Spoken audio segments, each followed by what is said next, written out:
যেটা বলতে একা একা বসে কি খাচ্ছিস? এই যে ডিম টোস্ট, সবাই ডিম টোস্ট খাচ্ছি। সকাল সকাল চা বিস্কুট খাওয়া হয়ে গেছে।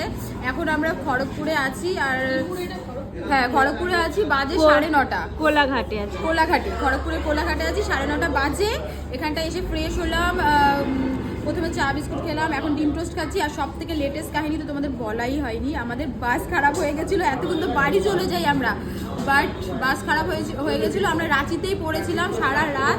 বাস তারপরে ঠিক হয়েছে, খাওয়া দাওয়া করেছি, বেরোতে বেরোতে প্রায় 3টে, মানে যতক্ষণে আমরা অর্ধেক রাস্তা পার হয়ে যাব তারও বেশি। কিন্তু আমরা হচ্ছে বাস খারাপ হয়ে গেছিলো, কি একটা বিষয়, বাস দিয়ে মানে ধোঁয়া বেরিয়ে যাচ্ছিলো, এরকম একটা বিষয়। এত মানে ভয়ে সবাই কি বলবো, তাড়াহুড়ো করে ব্যাগ নিয়ে বেরিয়েছি, আবার উঠেছি, মানে খুবই খারাপ একটা, মানে পুরো জার্নিটা ভালো করেছে, শুধু কালকের রাতটাই আমাদের এরকম গেছে। তো এখন বাড়ি কখন পৌঁছাবো জানি না। সবাই এখানে সবাই যে যার মতন, তাও অনেকে চলে গেছে। আর দেখো এই যে চার্জ দিয়েছি এসেই, আগে চার্জ, এইখানে সবার ফোন চার্জ হচ্ছে, ওইখানে চার্জ হচ্ছে, ওইদিকে চার্জ না ভরা, সব জায়গায়। এই আরেকজন আসছে, সব জায়গায় চার্জ। সবার প্রথমে আমি বের করেছি, তাই তো? হ্যাঁ, বিশাল ফেসে গেছিলাম।